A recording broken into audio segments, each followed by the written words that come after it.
Welcome in, fans, to Bearcat Update here on KNWT Channel 8. I'm your host, Max Moore, and what a fun weekend it was here in Northwest Missouri. We start with Military Appreciation Day at Northwest Missouri State's football game on Saturday. It was a great opportunity for Northwest to celebrate our nation's military.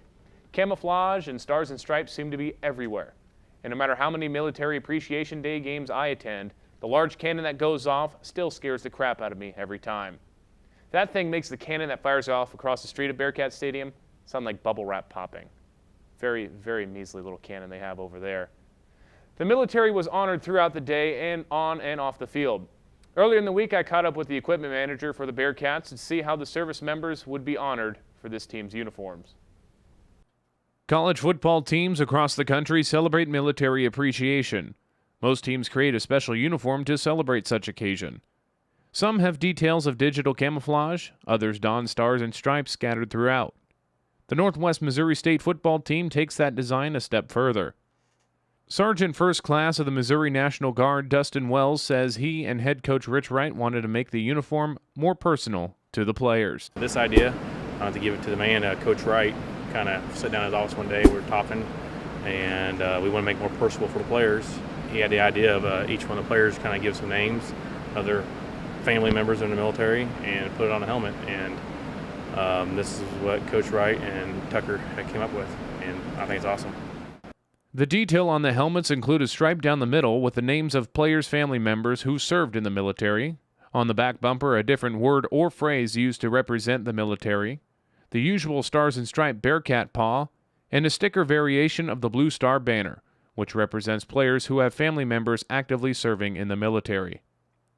The helmet goes along with a gray and white uniform combination.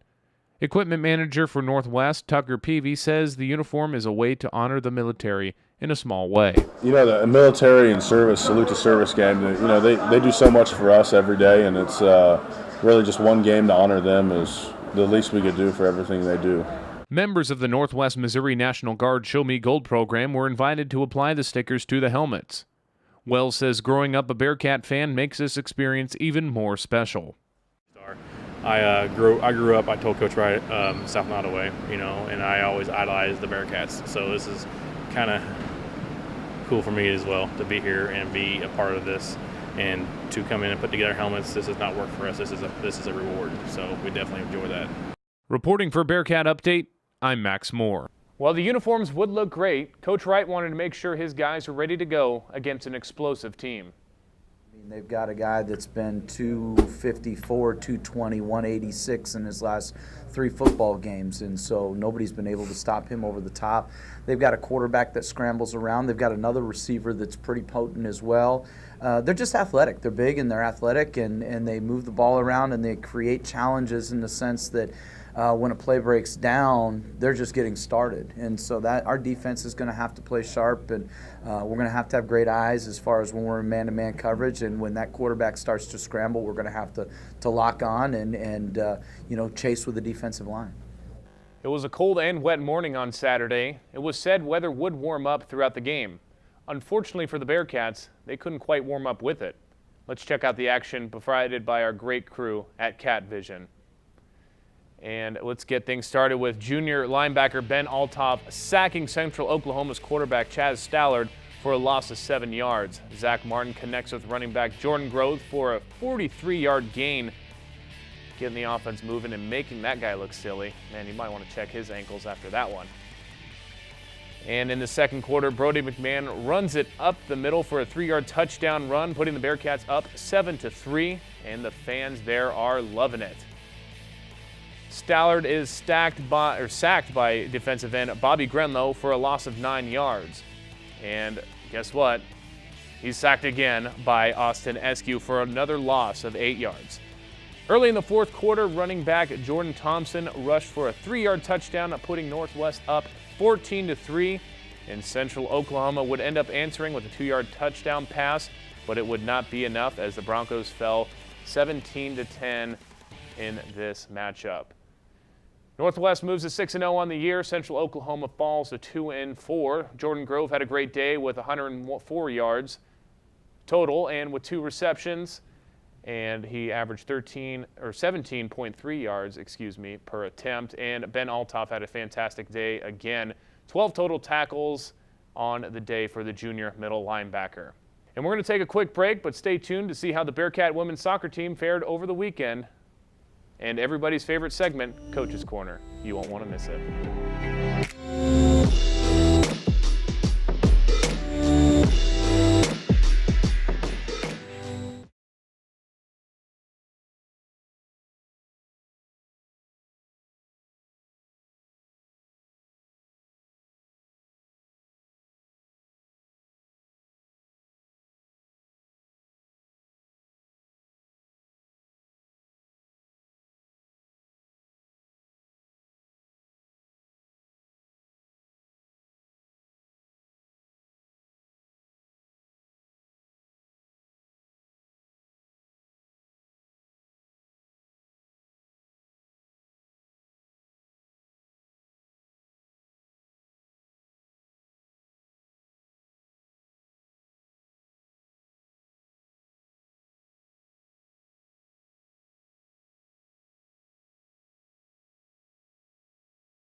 Welcome back to Bearcat Update. I'm your host, Max Moore, and let's catch up with some of my favorite ladies on campus, the Bearcat women's soccer team.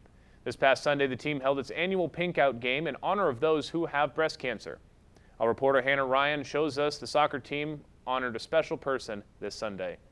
Northwest kicked off their series of Pink Out games Sunday at Bearcat Pitch, where the soccer team honored Bearcat soccer alum Jill Kiefer and her mother, Amy Kiefer, who has recently been diagnosed with breast cancer. Yeah, I was diagnosed on August 9th of this year and started chemo. I'll have my third treatment this Wednesday. Then I'll have to have some surgery after the first of the year and then continue chemo for another 6 months after that. Being able to come back and feel the support from not only her former team, but an entire community was emotional for both Jill and Amy. I played in a lot of Pink Out games, and this one, obviously I wasn't playing, but it was pretty special to be recognized and have all the support by Bearcat Nation and the soccer team was pretty great. Players also honored the ones they love who have won, lost, or are fighting their battle with cancer by representing their name on the back of their warm-up jersey. Amy says the most important thing to remember throughout this tough journey of cancer is to accept support.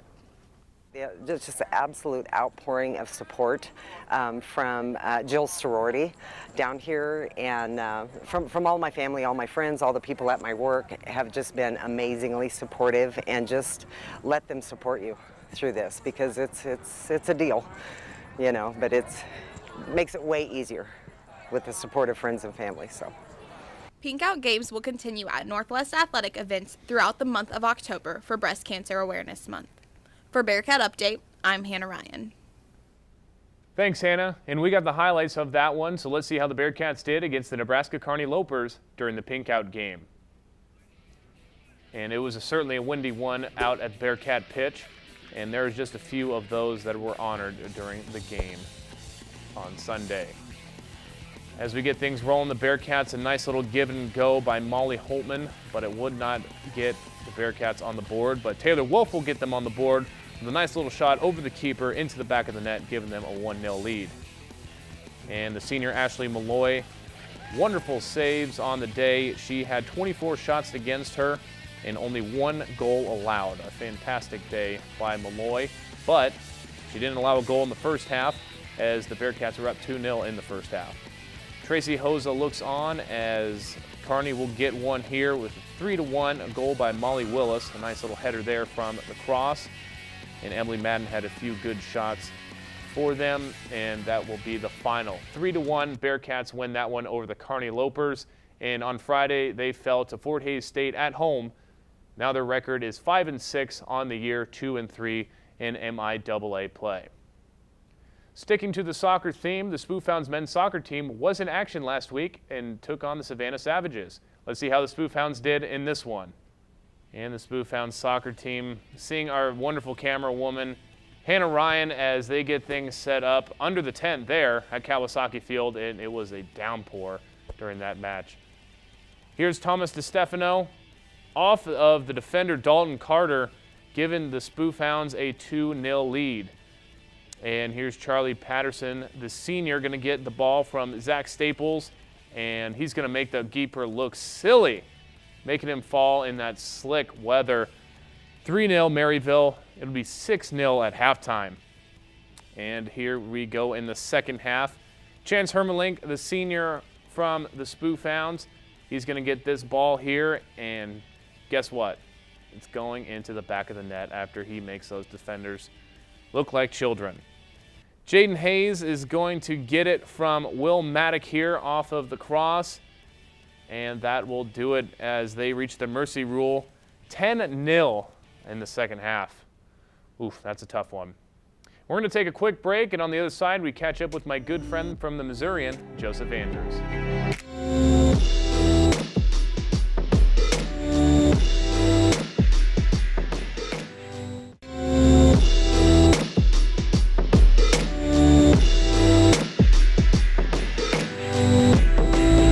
Welcome back to Bearcat Update. Max Moore here, and the Maryville Spoofhound football team was in action on Friday as they took on the Savannah Savages in the Highway 71 matchup. The Spoofhounds were looking to bounce back following a tough loss to Smithville. Let's see how the Hounds did on homecoming night in Maryville. Always a good time when it's homecoming. They're running through the poster there as Eli Dallas and quarterback Will Walker are warming up there, and let's get things started. Looking for Brady Atwell on this play-action pass, but that'll fall incomplete. Follow that up with Eli Dallas with a nice run up the middle, but Maryville having trouble finding a rhythm in the first half. They trailed the Savages 3-0, and there's the band playing in front of the Spoofhound faithful. Head coach Matt Webb talking to his running back Eli Dallas before the second half, trying to find some answers on how to get things rolling.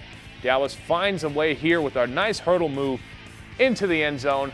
Touchdown Spoofhounds, pointing to somebody, not sure who it was. And the Spoofhounds wouldn't stop there. Tyler Houchins from just a couple of yards out into score. Maryville will win this tough one, beating the Savannah Savages 14-3 in the Highway 71 showdown. And Maryville will win this one, obviously, and the 6-2 on the year. Savannah goes to 2-6 on the year. Some players for the Spoofhounds that performed pretty well. Eli Dallas, 112 yards with 1 touchdown. Tyler Houchin, 147 yards with 1 touchdown.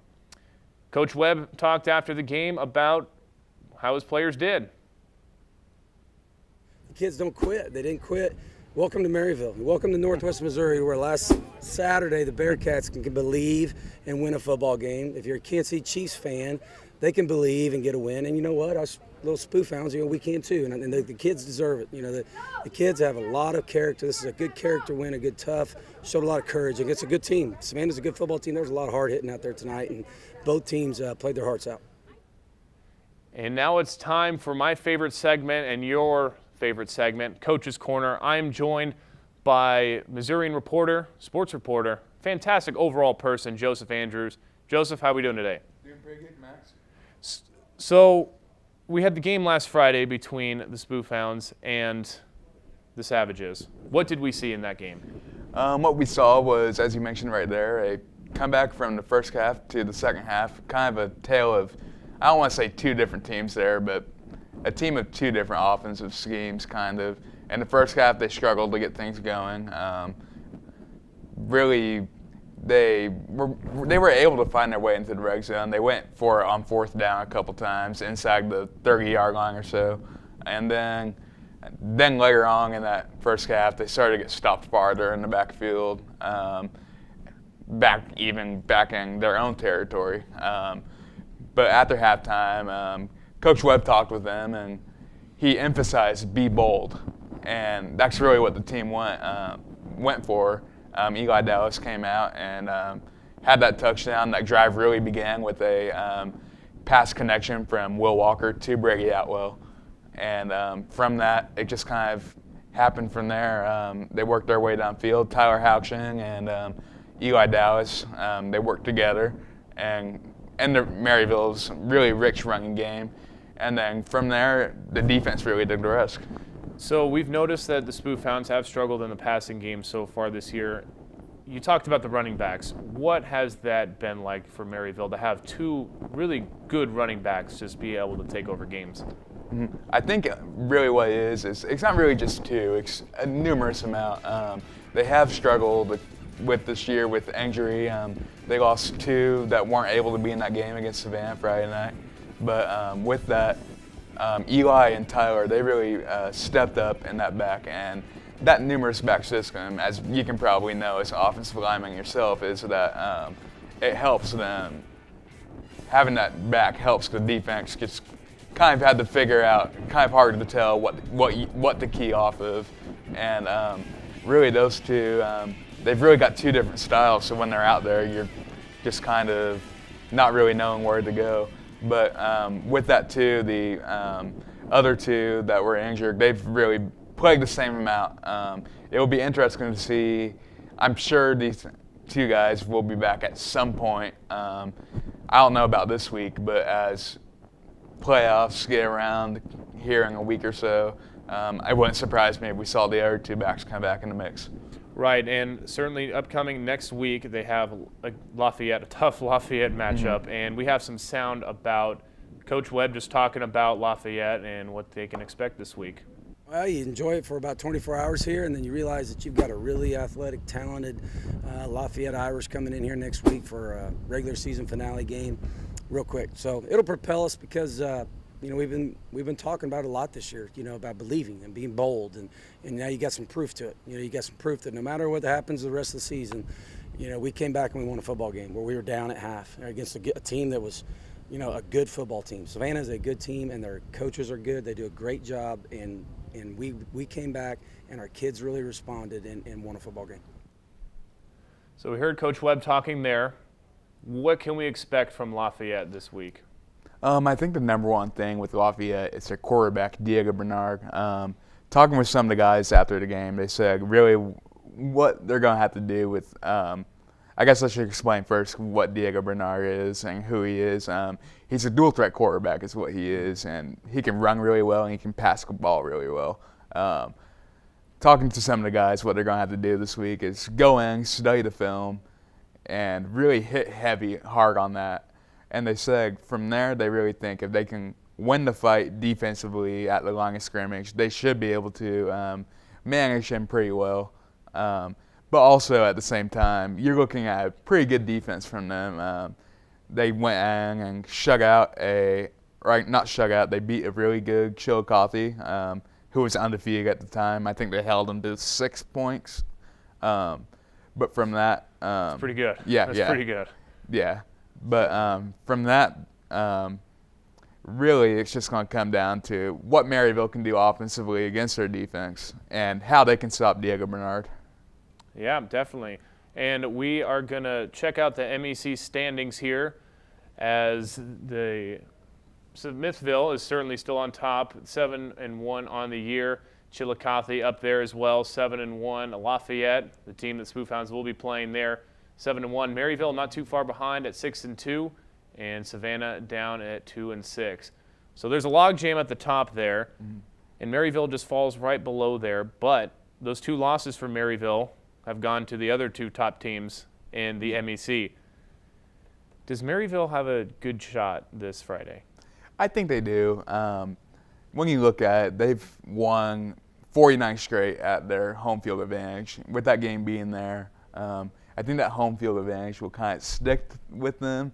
But at the same time, they're going to have to figure out how to overcome those obstacles from those two losses, which that was Smithville and Chillicothe came in and shut down their run defense. And they can't – their pass defense – or their pass offense, I should say, hasn't really found a way to get going yet this year. I think if the run offense gets shut down again, Maryville's going to have to find a way to get that going in some shape or form. There's no questions asked about that. Otherwise, they're going to find themselves struggling. I kind of hope to see them get that 50th straight win. That's a pretty cool mile marker for them. But if they don't, as Coach Webb said a couple weeks ago, streaks come to an end. So it's going to happen at some point. It's just a matter of when. Yeah, when we will be on the call for the game, it'll be on KNWT Channel 8, so that'll be exciting. I'll be doing the play-by-play. You'll be on the color commentary, and it'll be a fun night. I look forward to it, and hopefully we get a good game. We're going to take a quick break, but coming up after this, we'll talk more sports here on Bearcat Update.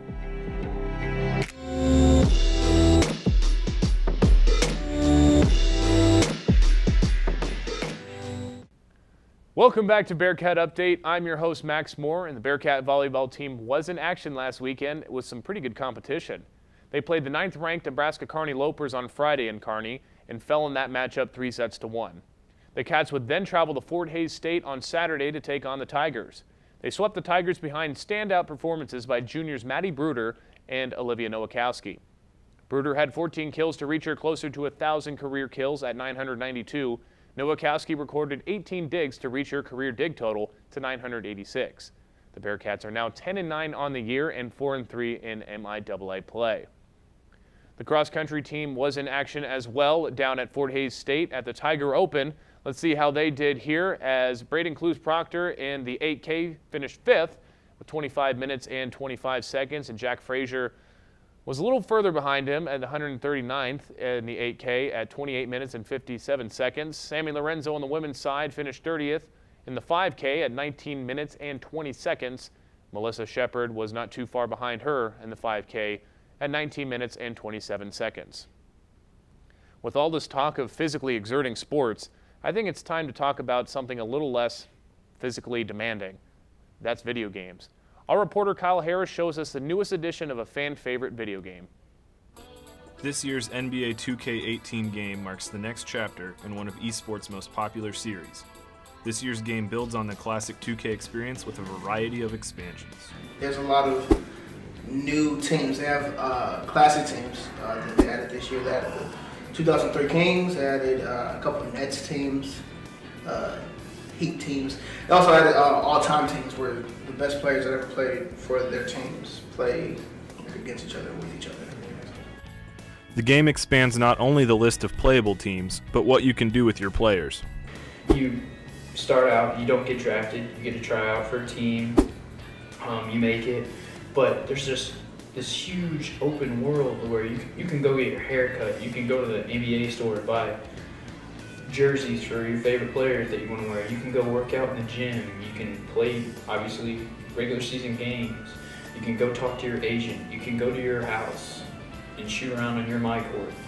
It is leaps and bounds above what anyone else expected.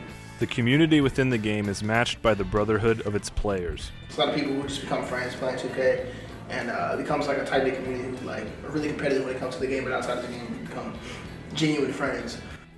This year's NBA 2K game is another example of the community-building power of sports in all its forms. For Bearcat Update, I'm Kyle Harris. Thanks, Kyle. And that's all the time we have for this week's show. But before we leave, let's check out some of the upcoming matchups here in Northwest Missouri State sports.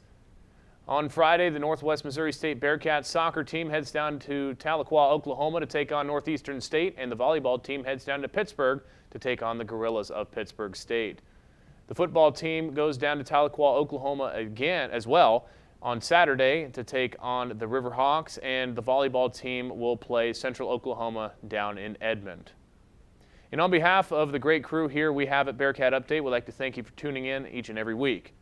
Be sure to follow us on Twitter at BearcatUpdate_8 and watch us on YouTube at KNWT8. And I usually end the show in a certain way, but this week I'm going to end it a little different. In honor of the late, great Tom Petty, even the losers get lucky sometimes.